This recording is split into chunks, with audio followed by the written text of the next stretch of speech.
할렐루야. 대림절 네 번째 주간 수요 찬양 예배로 저희 모였습니다. 하나님의 크신 은혜와 사랑을 기억하면서 이 시간 우리 마음과 뜻과 정성을 다해서 영과 진리로 아버지 하나님께 예배드리겠습니다. 다 같이 기도하겠습니다.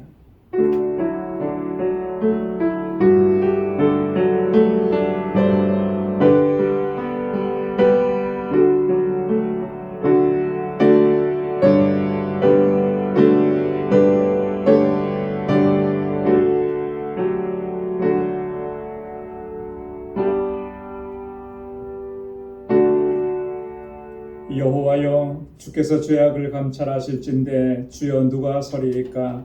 그러나 사요하심이 주께 있음은 주를 경외케 하심이니이다. 나 곧 내 영혼이 여호와를 기다리며 내가 그 말씀을 바라는도다. 파수꾼이 아침을 기다림보다 내 영혼이 주를 더 기다리나니 참으로 파수꾼의 아침을 기다림보다 더하도다. 이스라엘아, 여호와를 바랄지어다. 여호와께는 인자하심과 풍성한 구속이 있음이라. 저가 이스라엘을 그 모든 죄악에서 구속하시리로다. 아멘. 은혜가 풍성하시고 자비하신 여호와 하나님 아버지, 오늘도 이 저녁 저희들을 주님의 보좌 앞으로 불러주시고 여호와 하나님 주님의 성호를 찬양하며 우리 마음과 뜻을 다하여 하나님을 경배하고 주님께 예배하게 하시니 감사합니다. 우리를 죄와 사망 가운데서 구원하시기 위해서 이 땅에 오신 주님, 주님의 탄생하신 그날을 기쁨으로 맞이할 준비를 하는 저희들 가운데 우리 주님 함께하여 주옵소서. 거룩하게, 경건하게, 간절히 사모함으로 주님을 맞이할 수 있는 저희들 되게 하여 주옵소서.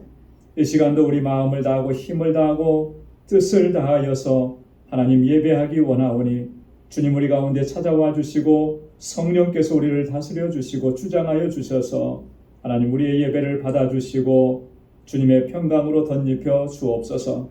이 예수님의 이름으로 기원하옵나이다. 아멘. 전능하사 천지를 만드신 하나님 아버지를 내가 믿사오며 그 외아들 우리 주 예수 그리스도를 믿사오니 이는 성령으로 잉태하사 동정녀 마리아에게 나시고 본디오 빌라도에게 고난을 받으사 십자가에 못 박혀 죽으시고 장사한 지 사흘 만에 죽은 자 가운데서 다시 살아나시며 하늘에 오르사 전능하신 하나님 우편에 앉아 계시다가 저리로서 산 자와 죽은 자를 심판하러 오시리라. 성령을 믿사오며 거룩한 공예와 성도가 서로 교통하는 것과 죄를 사하여 주시는 것과 몸이 다시 사는 것과 영원히 사는 것을 믿사옵나이다. 아멘. 찬양으로 하나님께 영광 돌리겠습니다. 나는 예배자입니다.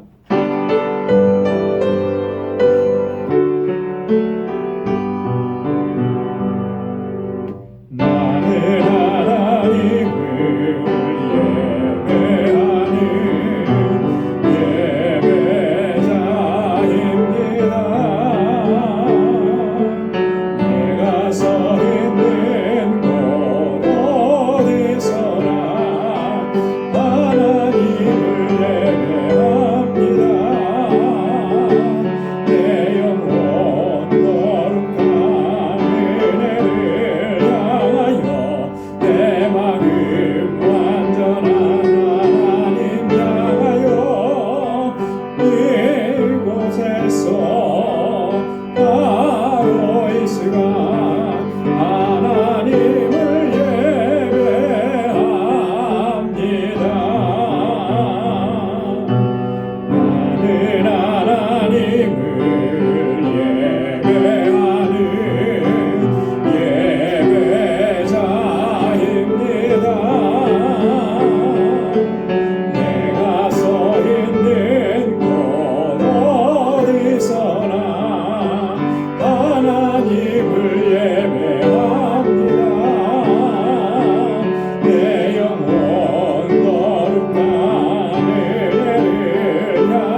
마음과 진정으로 하나님 예배하고 또 하나님께서 찾으시는 참된 예배자로 살아갈 수 있기를 소망합니다. 예수 십자가에 흘린 피로써 힘차게 박수하면서 찬양하겠습니다.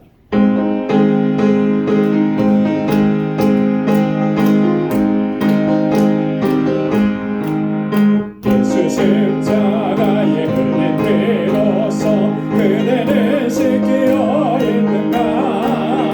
더러운 죄 비게 하는 능력을 그대는 참을 이해하는가. 예수의 보혈로 그대는 씻기어 있는가. 마음속에 여러 가지 죄악이 깨끗이 씻기어 있는가. 주 예수와 밤낮으로 늘 함께 그대는 행동을 하는가. 아무데나 어디든지 그대는 십자가 붙들고 있는가. 예수의 보혈로 그대는 씻기어 있는가. 마음속에 여러 가지 죄악이 깨끗이 씻기어 있는가. 주님 예수 다시 올 때 그대는 영접할 예복이 있는가. 그대 몸은 거룩한 곳 성전에 들어갈 준비가 됐는가.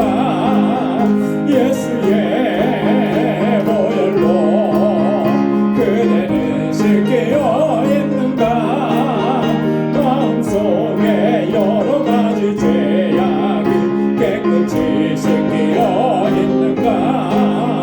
모든 죄에 더러워진 예복을 주 앞에 지금 다 벗어서 샘물같이 솟아나는 보혈로 눈보다 너희게 씻으라. 예수의 보혈로 그대는 씻기어 있는가. 마음속에 여러 가지 죄악이 깨끗이 씻기어 있는가. 사절이요. 모든 죄에 더러워진 예복을 주 앞에 지금 다 벗어서 샘물같이 솟아나는 보혈로 눈보다 너희게 씻으라. 예수의 보혈로 그대는 씻기어 있는가. 마음속에 여러 가지 죄악이 깨끗이 씻기어 있는가. 예수의 보혈로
주님 앞에 나온 우리 모두에게 하나님 긍휼과 자비 베풀어 주시고 크신 은혜로 함께 하실 줄로 믿습니다.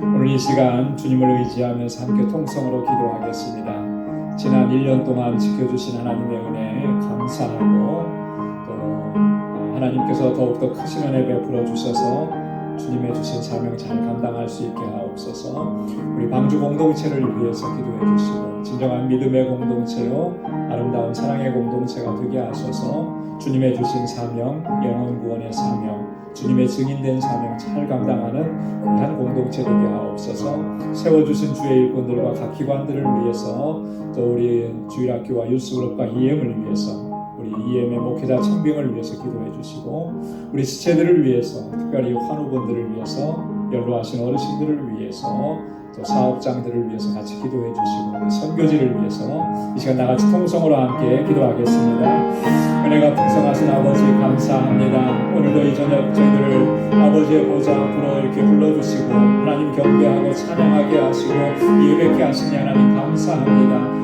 아버지 하나님 너무나도 연약하고 또 어리석고 우둔하며 아버지 하나님 육신의 정욕을 쫓아 살아가던 저희들의 삶 하나님 불쌍히 여겨주옵시고 이 시간 주님 앞에 우리의 허물과 죄악들을 고백하오니 주님 용서하여 주옵소서. 아버지 하나님 거룩한 하나님의 백성으로 살아갈 수 있도록 인도해 주시고 날마다 나를 구원하신 하나님 주님의 성호를 찬양하며 주의 이름을 높이고 주의 영광을 위해서 살아가는 저희들 되게 하여 주시옵소서. 하나님 아버지 내게 베풀어 주신 하나님의 사랑이 얼마나 놀랍고 크신지 하나님 늘 기억할 수 있도록 도와주시고 단 한순간도 잊지 않게 하시고 아버지 하나님 기쁨과 감격 속에서 주님 찬양하고 주님 섬기며 하나님의 뜻을 행할 수 있는 저희들 되게 하여 주시옵소서. 아버지 하나님 오늘 이 새벽에도 하나님 주님 예배케 하심을 감사합니다. 우리 가운데 임하시고 예비하신 주의 은혜와 복으로 채워주시고 주님의 건강으로 더 누려주시고 주의 말씀하시는 그 말씀으로 우리 영이 새로워지는 역사가 있게 하시고 주님 앞에 새롭게 결단할 수 있게 하옵소서. 거룩한 하나님의 백성으로 살아갈 수 있도록 성령께서 항상 붙잡아 주옵소서. 우리 방주 공동체가 정말 하나님의 뜻하신 일들을 온전히 이루어갈 수 있는 진정한 믿음의 공동체가 되게 하시고 서로 사랑하고 아끼고 위로하는 진정한 사랑의 공동체가 되게 하옵소서. 구원의 방주로서의 사명을 잘 감당하게 하시고 진리의 등대가 되어서 세상 가운데 하나님 생명의 복음을 증거하고 아버지 주의 생명의 말씀을 전하는 저희를 되게 하여 주시옵소서. 하나님 세워주신 주의 종들 기름 부어 세우신 주의 신실한 일꾼들에게 늘 함께하여 주옵소서. 지난 1년 동안도 하나님 맡겨주신 사명 잘 감당케 하시니 감사합니다. 큰 믿음 더하여 주셔서 다가오는 새해에도 주님 앞에 더욱 귀하게 쓰임받는 주의 종들이 되게 하여 주옵시고 저들의 삶 가운데 하나님의 은혜와 힘을 더하여 주옵소서. 아버지 하나님 우리 사랑하는 권속들을 위해서 기도합니다. 특별히 아버지 연약함 가운데 있는 주님의 자녀들 아버지 하나님 육신의 연약함으로 인하여서 하나님 주님 앞에 아버지 고통 중에 부러지는 주님의 백성들 기억하여 주시고 주님의 손으로 만져주시고 하나님 저희를 치료하여 주시고 온전하게 회복시켜 주옵소서. 우리의 모든 염려와 근심과 걱정은 다 주님께 맡길 수 있는 저희들이 되게 하여 주옵시고 우리 사랑하는 방주의 권속들의 삶 가운데 함께 하시고 이스라엘 백성들을 광야 가운데서도 먹이시고 입히시고 채우시며 부족함이 없게 하셨던 그 은혜로 저희 가운데 함께하여 주옵소서. 우리 사랑하는 자녀성들 이곳에서 자라는 어린 신령들 학생들 우리 청장년들 붙잡아주시고 하나님 언제나 믿음 안에서 살아갈 수 있도록 도와주시고 정말 아버지 하나님 신실한 믿음의 일꾼들이 나누게 하시고 아버지 하나님 우리 EM을 담당할 목회자를 속히 보내어 주옵소서. 아버지 하나님 세계 곳곳에서 복음을 증거하는 우리 선교사님과 특별히 아버지 정득수 선교사님과 알라메다 방주교회 아버지 그곳에 있는 사역자들 하나님 기억해 주옵시고 아버지 멕시코의 선교의 문이 다시 활짝 열릴 수 있도록 도와주셔서 하나님 그곳에 함께하는 사역들 우리에게 주신 사명들 잘 감당하게 도와주옵소서. 오늘도 이 시간 주님께 간절한 기도의 제목을 가지고 주님 앞에 부르짖고 간구하는 주의 종들의 기도마다 하나님의 선하신 응답을 허락하여 주옵시고 오늘도 우리와 함께 하시는 주님을 만나게 하시고 주님의 임재를 체험하게 하시고 주님께서 주시는 은혜와 주님의 주시는 은총 안에서 새 힘을 얻게 하여 주옵시고 주님의 주시는 기쁨으로 충만케 하여 주옵소서. 주의 말씀으로 우리를 새롭게 하시고 새로운 결단으로 주님 앞에 더 가까이 나아가는 복된 시간이 되도록 인도하여 주옵소서. 모든 것 감사하고 예수님의 이름으로 간절히 기도드리옵나이다. 아멘.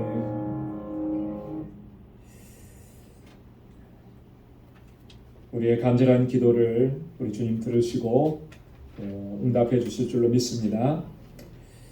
오늘 이제 하나님의 말씀 함께 나누는 시간입니다. 우리 오늘 묵상할 하나님의 말씀은 로마서 제4장 18절에서부터 마지막 25절까지 말씀입니다.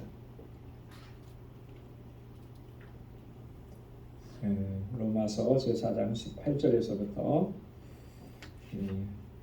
한 절씩 교독하도록 하겠습니다.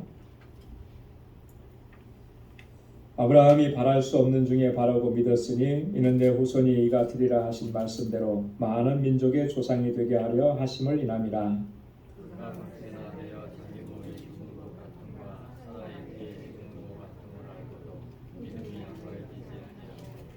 믿음이 없어 하나님의 약속을 의심치 않고 믿음에 견고하여져서 하나님께 영광을 돌리며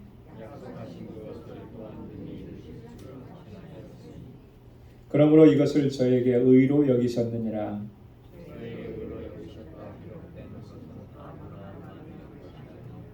의로 여기심을 받을 우리도 위함이니 곧 예수 우리 주를 죽은 자 가운데서 살리신 이를 믿는 자니라.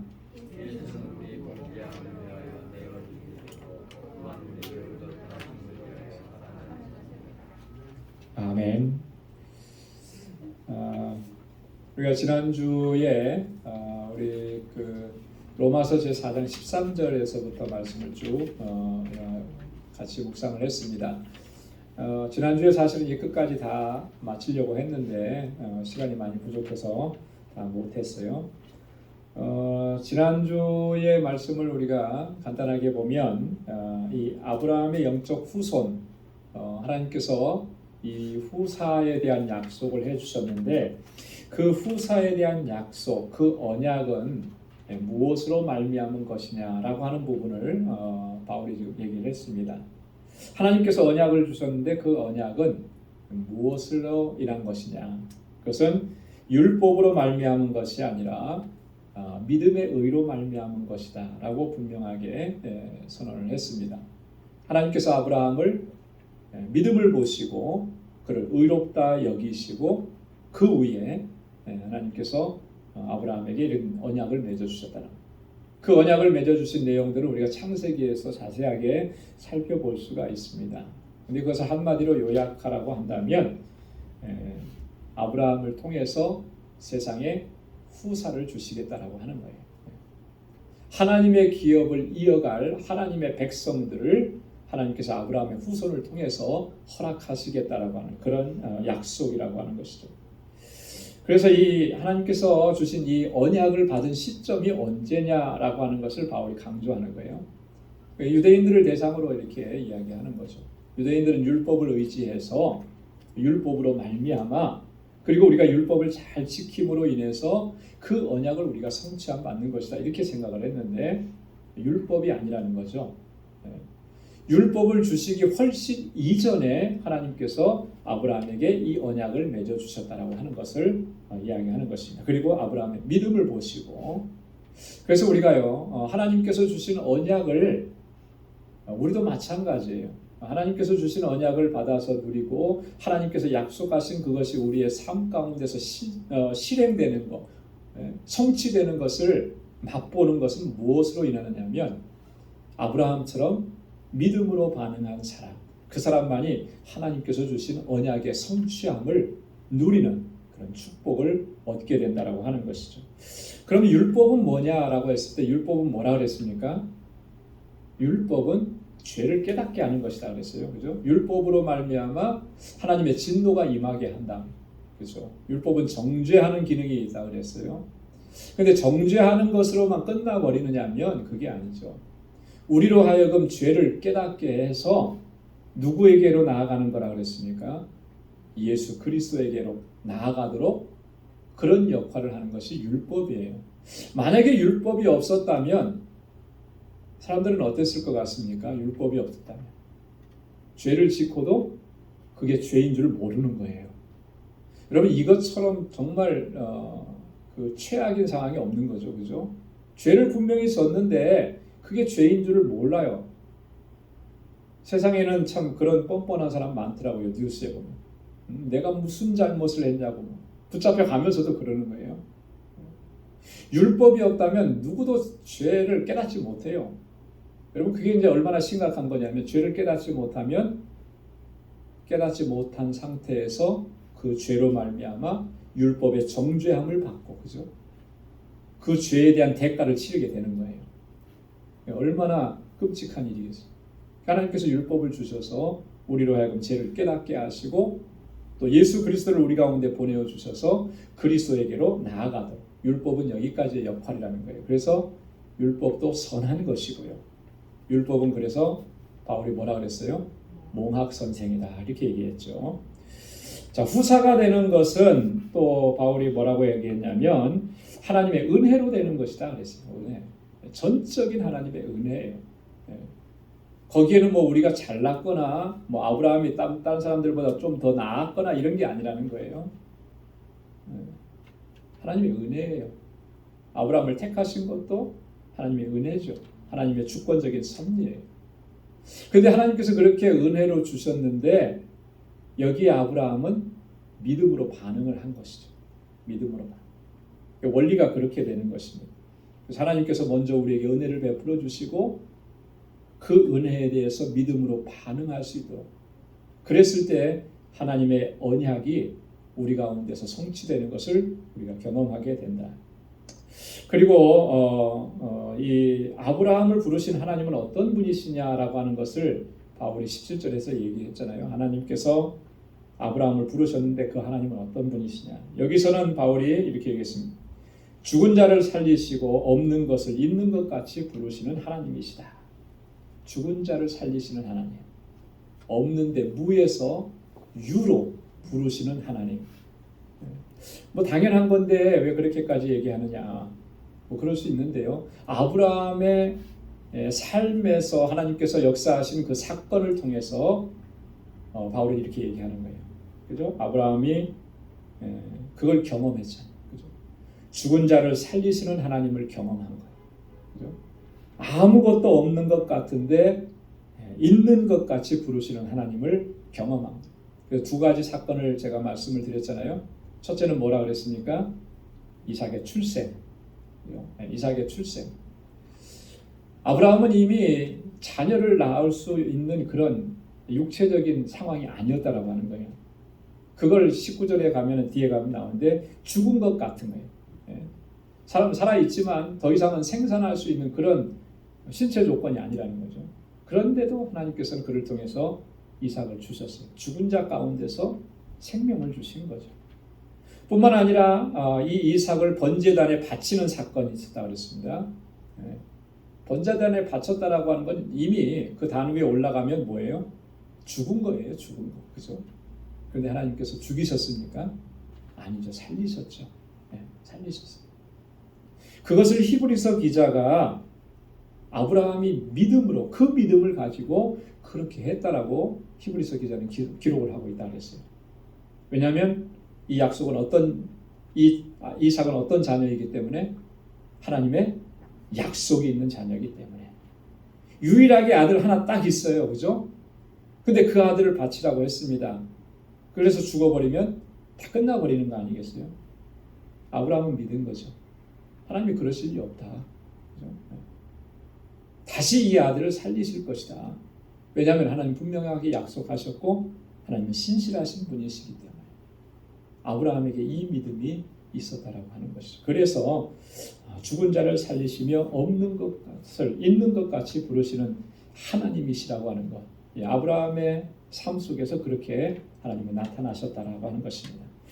자, 그리고 오늘 함께 봉독한 18절에서 25절까지는 그러면 아브라함에게 있는 그 믿음, 하나님께서 그 믿음을 보시고 그를 의롭다고 여기셨는데 그 아브라함에게 있는 그 믿음의 특징적인 요소들이 뭐냐라고 하는 것을 바울이 조목조목 설명합니다. 자, 18절 말씀을 한번 같이 읽어보겠습니다. 시작. 아브라함이 바랄 수 없는 중에 바라고 믿었으니 이는 내 후손이 이 같으리라 하신 말씀대로 많은 민족의 조상이 되게 하려 하심을 인함이라. 아멘. 자, 아브라함은 어떻게 했다 그랬습니까? 바랄 수 없는 중에 바라고 믿었다. 믿음은 뭐냐? 바랄 수 없는 중에 바라는 것이. 한번 따라서 해보시기 바랍니다. 바랄 수 없는 중에 바라는 것이 믿음이다. 여러분 이렇게 될 것이다라고 결과를 다 예측할 수 있는 그것을 내가 붙잡고 그걸 믿는다고 하면 그게 뭐 믿음이겠습니까? 당연히 그렇게 될 건데요. 그죠? 성경에서 말하고 있는 이 믿음이라고 하는 것은 바랄 수 없는 중에 바라는 거예요. 그래서 어떤 분이 그런 얘기를 해요. 믿음의 도박이다 그런 표현을 썼더라고요. 여러분 도박이라는 말이 뭐죠? 도박? 불가능한 건데 거기에다 투자하는 게 도박 아니겠어요? 그죠? 될 거라고 이렇게. 그래서 믿음의 도박이라고 하는 표현을 썼는데 표현은 좀 그렇지만 내용은 뭘 얘기하려고 하는지는 아주 분명하게 얘기한 것 같아요. 바랄 수 없어요. 도저히 그건 내가 바랄 수 없는 상황입니다. 그런데 그 가운데서도 하나님께서 이루실 것을 확신하는 거죠. 기대하고 바라고 믿고 그게 믿음이라. 여러분 하나님께서 아브라함에게 주신 약속들 하나하나 한번 생각해 보십시오. 그 약속들을 보면은 사람의 생각이나 사람의 상식이나 혹은 사람의 지식 혹은 경험 이런 것들을 다 초월하는 그런 내용들이에요. 그죠? 아들을 얻게 될 것이라고 분명히 말씀하셨는데 아브라함의 나이는 점점 더 들어가고 100세에 가서야 아들을 얻었는데 이게 사람의 생각 가지고 경험 가지고 그 일이 이루어질 것이라고 확신할 수 있겠느냐요. 그죠? 내 후손이 무엇과 같을 것이라 그랬습니까? 하늘의 별과 같고 바다의 모래 같을 것이다. 엄청나게 셀 수도 없어요. 여러분 그것이 사람의 생각과 경험으로 그게 정말 믿어지는 내용들이냐라는 거예요. 아브라함에게 뭘 약속했습니까? 땅에 대한 약속을 해주셨어요. 지금 아브라함은 땅이 없어요. 거처할 땅이. 그런데도 내가 밟는 그 땅은 동으로 서로 어디로 가든지 내가 밟는 그곳은 다 너에게 줄 것이다. 땅 한 평 없는 그 사람에게 땅에 대한 약속도 해주죠. 아직 민족이나 나라를 이루지 못했는데 민족이나 나라를 이루게 될 것이다. 이 모든 것이 사실 상식적으로 보면 그것을 이해할 수가 없는 내용이죠. 그런데 아브라함은 그 하나님의 약속하신 거 하나하나가 믿음으로 그걸 다 받아들였다라고 하는 거예요. 그만큼 아브라함은 하나님을 온전히 신뢰하고 또 하나님을 믿고 또 의지했다라고. 여러분 믿음이라고 하는 것은 그런 겁니다. 눈에 보이는 것을 붙잡는 게 믿음이 아니고요. 눈에 보이지 않지만 하나님께서 약속하신 것이기 때문에 인간의 생각으로는 불가능해 보이고 상식적으로는 그게 말이 안 되는 것 같지만 하나님께서 말씀하신 것이기 때문에 그것을 확신하는 거예요. 그게 믿음이에요. 그래서 히브리서 11장 1절에서 히브리서 기자가 믿음에 대해서 이렇게 했죠. 믿음은 바라는 것들의 실상이고 또 뭐라 그랬습니까? 보지 못하는 것들의 증거라 그랬어요. 눈에 안 보여요. 그런데 증거는 뭡니까? 증거는 확실한 거잖아요. 그래서 영어 성경에는 certain이라고 되죠. 확실한 거예요. 눈에는 보이지 않는데 그걸 확실한 것으로 받아들이는 게 그게 믿음이라는 거예요. 바라는 것들은 어떻습니까, 여러분? 바라는 것. 내가 바라고 있기 때문에 어떤 실체가 아직은 없어요. 그죠? 그런데 바라는 것들이 실상이 되는 거예요. 보여지고 붙잡을 수 있는 것이 되는 거예요. 그게 바로 믿음이라고 하는 것입니다. 아브라함의 믿음이 바로 이런 믿음이었다라고 하는 거예요. 자, 19절 말씀도 한번 보겠습니다. 두 번째 특징을 뭐라고 얘기하나? 다 같이요. 시작. 그가 100세나 되어 자기 몸에 죽은 것 같음과 사라의 태에 죽은 것 같음을 알고도 믿음이 약하여지지 아니하고. 대단합니다. 알고도 그랬습니다. 알고도. 명확하게 본다라고 하는 거예요. 집중한다라고 하는 거예요. 알고 다 알아요. 100%다 알아요. 알고도 믿음이 약해지지 않았다. 흔들리지 않았다. 뭘 알고도 해요? 자기 몸에 죽은 것 같음과 사라의 태에 죽은 것 같음을 알고도. 여러분 이거 알면은 여러분은 어떻을 것 같아요? 내 나이 70이 넘었는데, 그죠? 도저히 자녀를 출산할 수 있는 상황이 아닌데 하나님께서 당신을 통해서 아들을 주실 것입니다. 여러분 그렇게 얘기한다고 그러면 여러분 어떻게 반응하실 것 같아요? 아멘 하실 것 같아요? 여러분 나에게 한번 대입을 해보면 이거 굉장한 거예요. 그죠? 나는 이미 죽은 것 같은데 나에게는 그런 능력이 없는데 어떻게 나에게 그런 일이 이루어질 수 있겠는가? 정말 안 되는 것을 알고 그거 아니라는 것을 알면은 흔들리기 쉬워요. 그죠? 그리고 의심하기 쉽습니다. 어떻게 그런 일이 이루어집니까? 근데 아브라함은 그렇지 않았다라고 하는 것이죠. 그 아브라함이 믿음으로 행한 그 행위가 어떻게 보면 이 충동적이고 감정적인 것이 아니라고 하는 것을 알 수 있어요. 자기가 이렇게 아무것도 자신을 통해서 이루어질 수가 없는 것 같은 상황, 죽은 것 같은 그런 상황 속에서도 그가 그걸 알고도 믿음이 약해지지 않았다라고 하는 것은 아브라함이 얼마만큼 하나님의 약속을 굳건하게 붙잡았는지를 보여주는 것이고요. 뿐만 아니라 아브라함이 자신의 삶 속에서 이루어진 모든 상황들을 하나님께서 역사하셨던 그 모든 일들을 정말 진지하게 바라보고 또 판단하고 그리고 인격적으로 의지적으로 결단했다라고 하는 것을 보시고 하나님께서 내 삶 속에 지금까지 역사하신 것을 보니까 하나님 어떻게 역사하셨다라고 하는 거예요. 한 번도 하나님께서 말씀하신 그대로 이루어지지 않은 것이 없었다라고 하는 거예요. 내 삶을 돌아보니까 그러니까 지금 내가 죽은 것 같은 그런 상황이어도 하나님이 말씀하셨으니까 반드시 이루어 주실 것이다. 내 상황이 문제가 아니고 하나님은 전능하시고 하나님 말씀하셨기 때문에 그대로 이루어 주실 것이다. 그 믿음이 있었다. 여러분 우리의 믿음이라고 하는 것은요. 바로 이렇게 견고해지고 성장해 가는 거예요. 그죠? 하나님께서 나에게 역사하신 것을 우리가요. 한 번만이라도 제대로 인식하고 그죠? 그걸 제대로 기억하고 있으면 그만큼 우리 믿음이 성장하는 것입니다. 그래서 어떠한 상황 가운데서도 하나님 약속하신 거 그 의심치 않고 우리가 받아들이고 또 말씀하신 대로 순종하면서 살아갈 수가 있는 우리 한국 교계의 참 안타까운 일들 중에 하나가 현상 중에 하나가 뭐냐면 믿습니다라는 말을 참 많이 한다. 그죠? 믿습니다. 저도 가끔 그렇게 하는 것 같은데 저는 안 하려고도 많이 노력을 하는데 좀 그렇게 하는 거예요. 설교하다가 믿습니까? 이런 표현 많이 하죠. 그러면 대답을 뭐라고 하세요?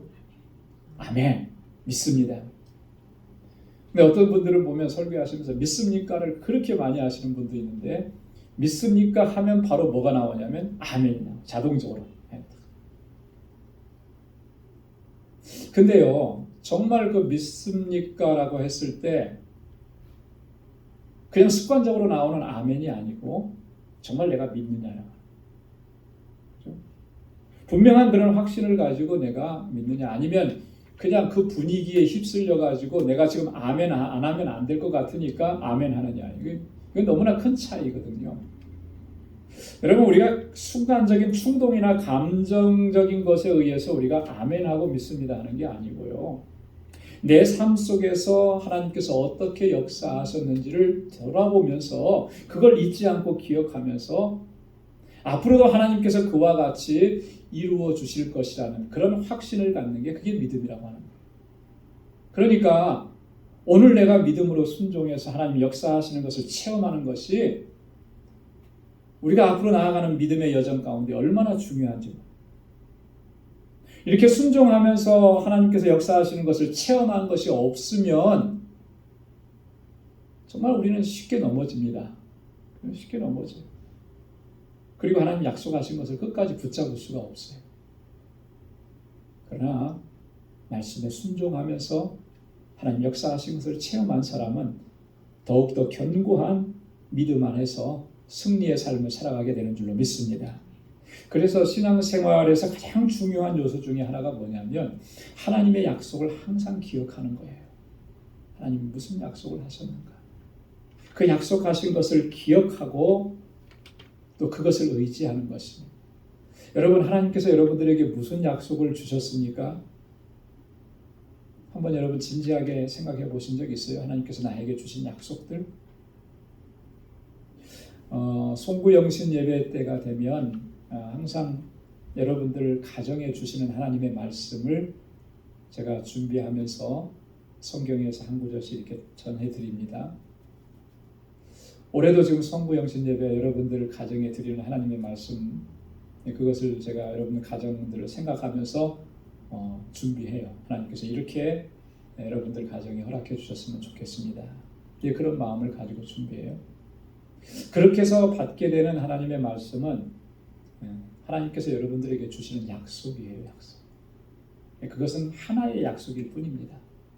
하나님께서는 수많은 약속들을 우리에게 주셨어요. 하나님께서 주신 약속들이 어디에 있습니까? 하나님께서 주신 약속 어디에 있죠? 그렇죠. 성경에 있어요. 그렇죠? 성경. 여러분, 이 성경은 전체가 다 하나님께서 나에게 주신 약속들이에요. 이게 남의 얘기가 아니고 수천 년 전에 이스라엘의 얘기가 아니고요. 지금 팔레스틴에 살고 있는 유대인들에게 주신 그런 말씀들만이 아니고 오늘 현재를 살아가는 나에게 주신 약속들이라고 하는 거예요. 그래서 성경은 약속의 책이라고 그랬잖아요. 자, 그러면 이 약속을 붙잡아야 되잖아요. 항상 이 약속을 기억해야 하는 것이죠. 그게 바로 믿음으로 살아가는 삶의 모습입니다. 그래야만 이 약속을 붙잡아야지만 우리가 알고도 믿음이 약해지지 않는 것입니다. 알고도. 아브라함처럼 내 몸에 죽은 것 같음을 알고도 약해지지 않는 거예요. 왜? 나에겐 약속이 있고 또 무엇이 있습니까? 나에게는 신실하신 하나님이 계시고 그 하나님은 한번 말씀하신 것을 변개치 않으시는 거예요. 인생이 아니시기 때문에 말씀하신 것을 변개하시지 않는다. 변형시키지 않으신다. 바꾸지 않으신다라고 하는 그 신실하신 하나님으로 인해서 오늘 우리가 믿음 안에 견고하게 서는 줄로 믿습니다. 자, 20절 말씀에 보면 또 세 번째로는 이렇게 얘기합니다. 20절 우리 한번 같이 읽어보겠습니다. 시작.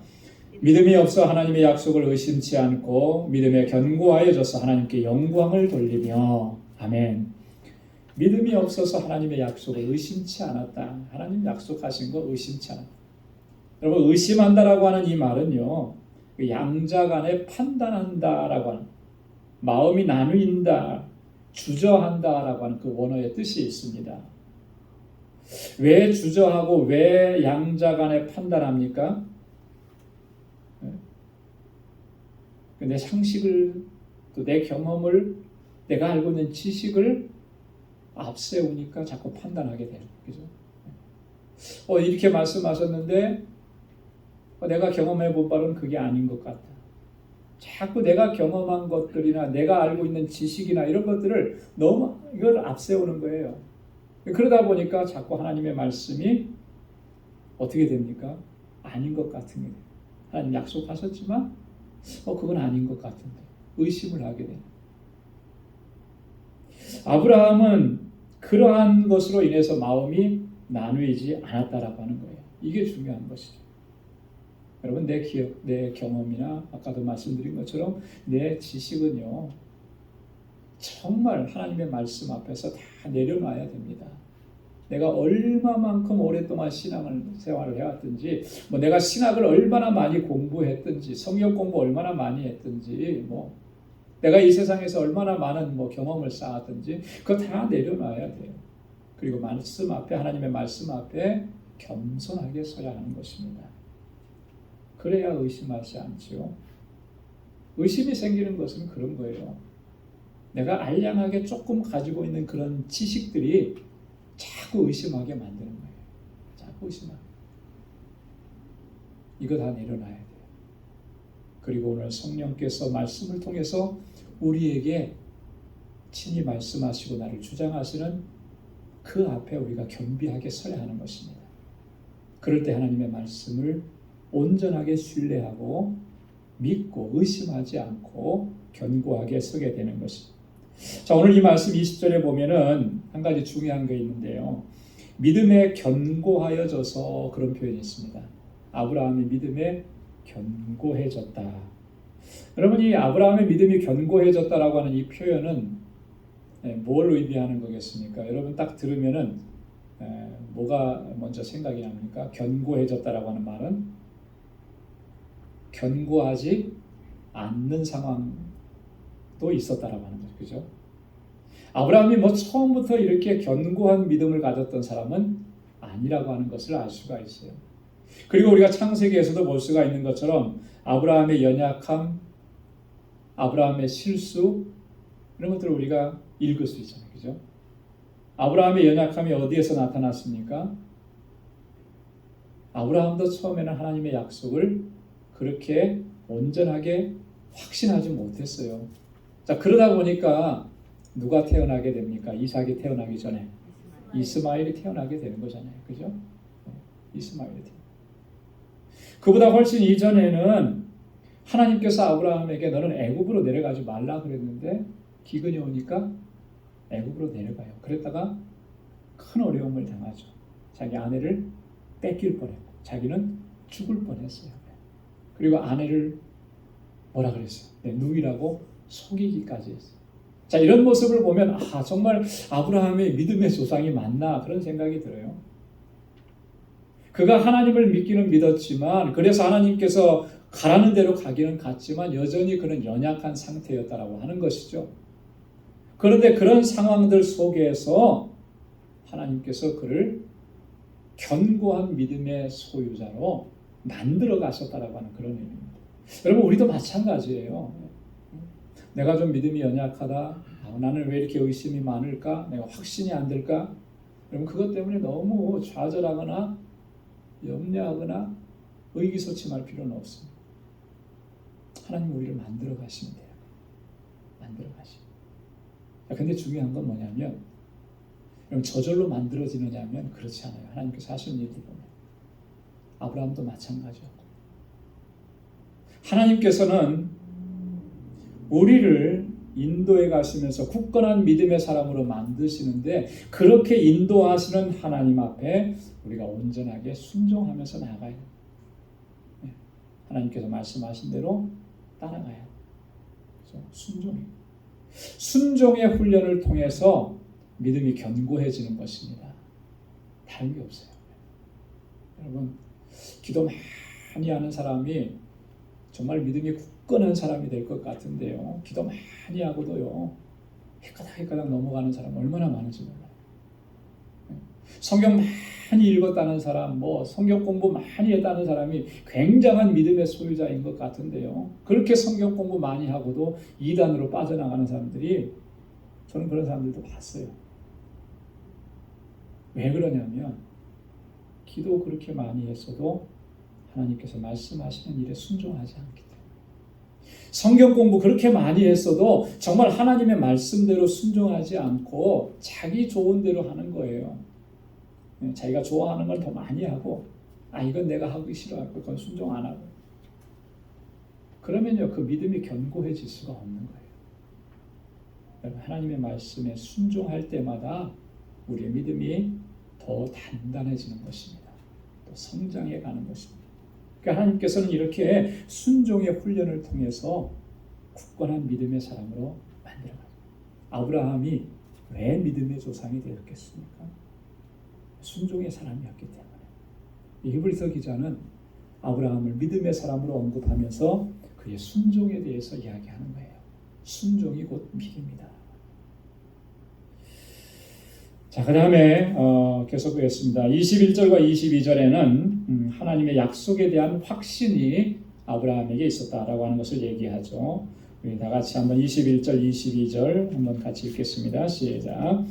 약속하신 그것을 또한 능히 이루실 줄을 확신하였으니 그러므로 이것을 저에게 의로 여기셨느니라. 아멘. 약속하신 것을 어떻게 했다는 거예요? 반드시 이루실 줄로 확신했다라고 하는 것입니다. 하나님의 약속을 확신하는 것, 그것이 바로 믿음이라고 하는 것이죠.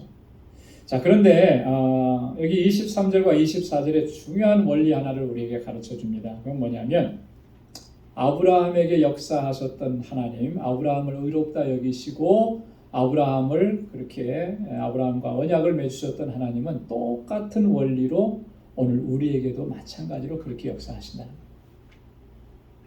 이게 다르지 않다라고 합니다. 그래서 23절과 24절에 그렇게 말씀합니다. 우리 한번 같이 읽어보겠습니다. 저에게 의로 여기셨다 기록된 것은 아브라함만 위한 것이 아니요 의로 여기심을 받을 우리도 위함이니 곧 예수 우리 주를 죽은 자 가운데서 살리신 이를 믿는 자니라. 아멘. 믿음으로 의롭다 하심을 얻는 원리는 아브라함이나 우리나 마찬가지라고 하는 거예요. 하나님께서 아브라함을 그의 믿음을 보시고 의롭다고 여기신 것처럼 오늘 우리에게도 동일한 것을 기대하시고 요구하시는 거예요. 그 아브라함에게 있었던 그 믿음이 오늘 우리에게 있느냐 그거 보신다라고 하는 거죠. 죽은 자 가운데 예수 우리 주를 죽은 자 가운데서 살리신 이를 믿는 자니라 그렇게 말씀합니다. 그 믿음이라고 하는 것이 뭐냐? 무엇을 믿느냐? 어떤 분을 믿느냐? 예수 그리스도 우리 주님을 죽은 자 가운데서 살리신 그 하나님을 믿는 그 믿음을 보시고 하나님께서 그를 의롭다 여기시고 또 그에게 언약을 맺어주신다라고. 여기에 보면 예수 그리스도 우리 주님의 부활에 대해서 얘기를 하고 있잖아요. 그죠? 부활에 대해서 얘기. 우리 주 예수 그리스도를 죽은 자 가운데서 살리시니 예수님의 부활, 하나님께서 역사하시니 놀라우신 역사. 여러분 예수님의 구속의 역사들은 구속의 사역들은 참 많이 있는데요. 그죠? 그 중에서도 특별히 예수 그리스도의 부활을 언급하고 계십니다. 왜 이 부활에 대해서 이야기를 하고 있을 것일까? 그것은요.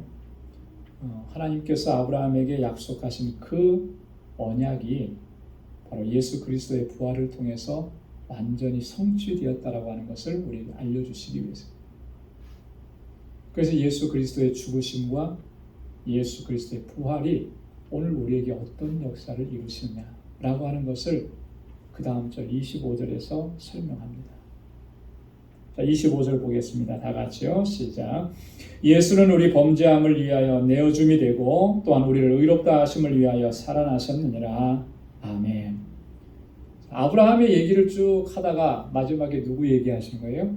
예수님 얘기를 하죠. 아브라함을 통해서 역사하셨던 그 하나님의 역사, 아브라함에게서 죽은 자를 다시 살리시고 없는 것을 있는 것 같이 그렇게 부르신 하나님의 역사가 누구를 통해서 성취되어졌고 우리 가운데 이루어지느냐 하면 바로 예수 그리스도의 구속의 사역을 통해서 그것이 성취되고 그대로 이루어집니다. 그래서 아브라함에게 행하신 그 놀라운 일들은요, 장차 예수 그리스도를 통해서 이루고자 하시는 하나님의 그 예표적인 사건이라고 하는 거예요. 여러분 예수님에게서 일어난 모든 일들, 예수님께서 하신 일들 이런 것들은요 구약 성경에 이미 하나님께서 예표적으로 보여주신 일들이 참 많이 있습니다. 그 중에 하나가 지금 아브라함에게 하신 그런 일들이라고 하는 거예요. 자, 예수님은 무엇을 위해서 내어줌이 되셨다고 했습니까? 우리의 범죄함을 인해서 내어주셨다라고 하는 말은 어떤 의미겠어요? 내주셨는데 어떻게 내주셨죠? 십자가의 죽음 가운데로 내어주신 거예요. 그렇죠? 여러분 십자가의 죽음이라고 하는 것은 죄인들을 정말 그것도 극악무도한 죄인들, 당대의 아주 정치범들, 이 사회에서 있어서는 안 되는 사람들을 사형시키는 그런 도구였잖아요. 그렇죠? 그런 것을 생각하면 그 죄 때문에 우리의 범죄함 때문에 내가 죽었어야 되는 것인데 나를 대신해서 주님이 그 자리에 내어주게 되셨다. 주님이 그렇게 하심으로 인해서 우리가 그 죄 가운데서 구원함을 얻는 그 길이 열리게 되었다라고 합니다. 뿐만 아니라 우리를 의롭다 하심을 위해서 어떻게 하셨다 그랬냐면 살아나셨다. 여러분 주님의 다시 살아나심은 여기 보니까 우리를 의롭다 하심을 주시기 위함이다. 그렇기 때문에 주님의 부활이 우리에게 얼마나 놀라우신 역사와 은혜를 베푸시느냐라고 하는 거예요. 주님 다시 살아나셨기 때문에 우리가 의롭다 하심을 얻게 되는 거예요. 주님이 부활하셨기 때문에. 여러분, 주님의 부활은 단지 하나님의 아들이시기 때문에 주님이 사망 권세 깨뜨리시고 일어나신 것이 아니고요. 그것뿐만이 아니고 우리를 위해서 그렇게 하신 거예요. 나를 위해서. 주님의 부활은 나를 위한, 나를 의롭다 하시기 위해서, 내가 지금 믿음으로 살아가는 것이 헛되지 않게 하시기 위해서, 내가 여전히 죄악 가운데 머물러 있지 않게 하시기 위해서 주님 다시 살아나신 거예요. 그래서 고린도전서 15장에 가면 바로 이 부활에 대해서 바울이 자세하게 설명을 합니다. 여러분, 고린도전서 15장은 부활장이라고 그러잖아요. 그죠? 부활장. 여러분, 부활에 대해서 궁금한 것이 있으면 고린도전서 15장을 우리가 묵상하면서 읽어보면 돼요. 자, 거기에 보면은 고린도전서 15장 14절에 그렇게 얘기합니다. 그리스도께서 만일 다시 살지 못하셨으면 우리의 전파하는 것도 헛것이요 또 너의 믿음도 헛것이며 그랬습니다. 주님의 부활이 없다면 지금 바울이 전파하는, 뭐 전파하는 거죠? 바울이 예수 그리스도의 복음을 전파하는 거잖아요. 다 헛것이 되어버리면, 부활이 빠져버리면, 그리고 너희가 믿는다고 하는 그 믿음도 다 허망한 것이 되어버리고 만다. 주님의 부활이 우리의 믿음과 얼마나 밀접하게 관계됩니다. 뗄래야 뗄 수가 없는 거죠. 또 고린도전서 15장 17절에는 그렇게 얘기합니다. 그리스도께서 다시 사신 것이 없으면 너희의 믿음도 헛되고 너희가 여전히 죄 가운데 있을 것이요. 여러분, 우리가 주님께서 십자가에 달려 돌아가시기만 하시고 다시 살아나시지 않았다면 우리는 여전히 죄 가운데 있는 그런 불쌍한 처지가 될 수밖에 없다라고 하는 것. 바울이 분명하게 선언을 합니다. 그래서 주님이 우리를 더 이상 죄 가운데 머물러 있지 않게 하시고 우리가 믿음으로 사는 것이 이것이 헛것이 되지 않게 하시기 위해서 다시 살아나신 거예요. 그래서 주님의 부활을, 그죠? 우리가 또 다시 살 것을 분명하게 확신하는 것, 믿는 것은 너무나 중요한 것이죠. 아브라함을 통해서 하나님께서 죽은 자를 살리시는 그 놀라우신 역사를 보여주신 것처럼 예수 그리스도를 통해서 죽은 자가 다시 사는 놀라운 부활의 역사를 이루신 그 하나님은 오늘 우리에게 그 주님의 부활을 통해서 믿음으로 사는 사람들, 어떻게 의롭다함을 얻고 하나님의 거룩한 백성이 되는지를 가르쳐주고 계시는 것입니다. 그래서 주님의 죽으심과 주님의 다시 살아나심이 오늘 나를 있게 하고 믿음으로 살아가게 한다는 사실, 우리가 늘 기억하면서 믿음 안에 견고하게 서야 할 줄로 믿습니다. 오늘 아브라함의 믿음이 어떤 믿음이냐라고 하는 것을 우리가 좀 자세하게 구체적으로 살펴봤습니다. 여러분, 다시 한번 이 말씀들을 이번 주간에 한 번 더 묵상하시면서 나의 믿음은 어떤가? 나의 믿음은 얼마나 견고하게 내가 지금 서 있는가? 견고하게 서 있지 못하다고 생각이 되면 뭐가 문제인가? 하나님께서 우리를 견고한 믿음의 사람들로 만들어 가실 때 어떻게 견고한 믿음의 사람으로 만들어 가신다라고 하셨는가? 하나님의 말씀대로 우리가 하나하나 순종해 나갈 때 그것이 또 견고한 믿음의 사람으로 서게 되는 원리라고 하는 것, 우리가 기억하면서 오늘도 주님의 말씀대로 순종하면서 살아가기로 결단하는 저 여러분들이 될 수 있기를 주님의 이름으로 축원합니다. 기도하겠습니다. 은혜가 풍성하시고 자비하신 아버지, 참 감사합니다. 오늘 이 저녁에도 주님 저희들에게 귀한 말씀을 들려주시고 아브라함의 믿음을 통해서 믿음이 무엇인지, 우리가 어떻게 믿음으로 살아야 하는지 다시 한번 기억할 수 있도록 도와주시니 감사합니다. 하나님의 약속하신 것 굳건하게 붙잡고 흔들리지 않는 믿음 안에서 견고하게 설 수 있도록 하나님 우리를 인도하여 주옵소서. 주님의 약속하신 것, 그 약속만을 붙잡고 나아가도록 도와주옵소서. 내 경험이나 내 지식이나 또 내가 알고 있는 상식적인 것들을 붙잡지 않도록 하나님 우리를 주님께서 주장하여 주셔서 온전히 하나님만 신뢰하고 그렇게 믿음으로 나아가는 저희들 되게 하옵시고 주님의 말씀에 온전히 순종할 수 있도록 도와주옵소서. 나는 연약하여서 온전한 순종으로 나아가지 못합니다. 불쌍히 여겨주시고 주님의 그 강하신 팔로 붙들어 주셔서 순종의 사람으로 우리를 세워 주옵소서. 아버지 하나님, 우리 방주의 모든 믿음의 권속들 하나님들 눈동자와 같이 지켜주셔서 이 험한 세상, 유혹과 시험이 많은 이 세상 가운데서 하나님 능히 승리하고 하나님께 영광 돌리는 삶을 살아갈 수 있게 도와주시고 하나님의 전신갑주로 완전하게 무장시켜 주셔서 어떠한 시험이 와도 능히 물리쳐 내고 승리의 영광을 하나님께 올릴 수 있는 귀한 권속들이 다 되게 하여 주옵소서. 이제는 우리 주 예수 그리스도의 무한하신 은혜와 하나님 아버지의 크고 놀라우신 사랑과 성령의 위로 교통 충만하심의 역사가 아브라함처럼 믿음의 사람이 되어 하나님의 영광을 위해 살아가기로 결단하는 우리 방주의 모든 믿음의 권속들과 저들의 가정과 직장, 생업의 터전과 학업 위에 이제로부터 영원까지 함께 하시기를 간절히 축원하옵나이다. 아멘.